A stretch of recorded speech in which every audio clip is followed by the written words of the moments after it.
At first glance, religions may appear to be nothing more than outdated, harmful ideas. But beneath the surface, there is something incredibly valuable. Rediscovering this inner tradition could be a vital step for our civilization. Join us as we take a look beneath the surface at a hidden gem that was once considered humanity's most precious possession.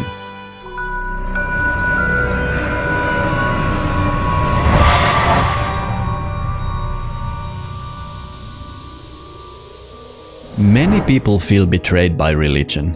I was certainly in that camp for years.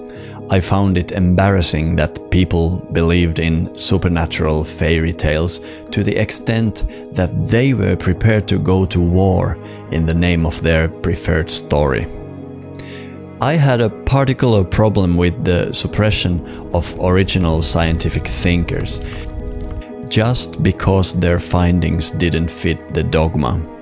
I still feel that way, but I've come to realize that although religion has been implicated in the injustices, underneath the surface there is something vital for humanity to understand. To see the religions clearly, we have to identify the layers in religion. This is a sphere of religion. It's made up of 3 layers nested within each other. For most people, the outermost layer is the only one they know. It's the one they like to criticize, often not knowing that the other 2 layers are hidden beneath it. I call this outermost layer the dogma layer. This layer has been responsible for incredible horrors in human history.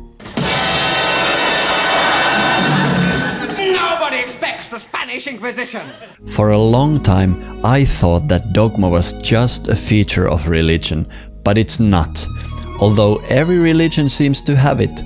This may sound illogical, so let me be more precise. Instead of it being a feature of religions, it's actually a feature of human institutions. And I think in broader context, it's more accurate to call it a totalitarian tendency. All human institutions are susceptible to it, and we have to deal with it all our lives. This is because with the certainty of natural law, a mainstream view emerges in every human institution. Whenever a mainstream view emerges in any group, some of its adherents will begin to impose it on others. Often it becomes so serious that the price of deviating from the herd can be death, or at least violence. In the 21st century we don't usually kill you, we just cancel you. When the dominant view of society is religious, it's religion that is prone to totalitarian tendencies. On the other hand, we also know that politics without religion is just as prone to totalitarian tendencies. The same applies to purely ideological movements. In recent years, we have learned that even in the midst of a medical crisis, people will impose their preferred solutions on others. I am the Senate. Imposing their view on others, that's what people do, unfortunately. And in future, we have to come up with better and better solutions to keep our totalitarian tendencies in check. But that's another video. Now, we should be able to nuance our thinking and not blame religious institutions for a phenomenon that is a problem for all human institutions. For thousands of years, the mainstream view of humanity has been religious. Accordingly, our totalitarian tendencies emerged through religion. Now the mainstream is not religious, but the totalitarian tendency is still there. Okay, I hope that the dogma layer will not confuse us anymore, because the other 2 layers are really the layers that matter. So, let's get to the heart of the matter, literally. Did you know that religions have a heart, or a core, or a kernel? Houston Smith, an influential religious scholar, described the two layers well.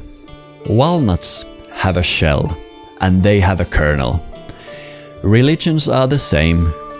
They have an essence, but then they have a protective coating. This is not the only way to put it, but it's my way.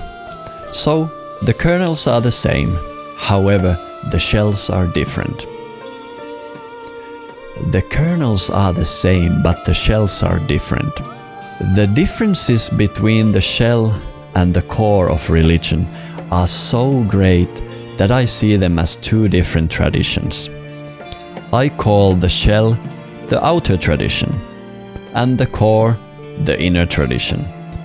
Unfortunately, the inner tradition has been forgotten in recent centuries, to the point where most people, even many religious scholars, don't even know it exists. When people think of religion, they think of dogma and the outer tradition beneath it. The outer tradition can be thought of as the clothing of tradition.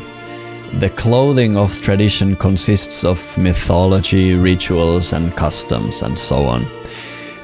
A myth is usually a story about a hero or an extraordinary individual. I prefer to call the main hero of the myth an icon. The icon defines the tradition. Often the icon gives the religion its name, as in the case of Buddha and Buddhism, or Christ and Christianity, or Zoroaster and Zoroastrianism. The myth comes alive in the customs of the surrounding society. That's why the external or outer tradition can also be called a custom tradition.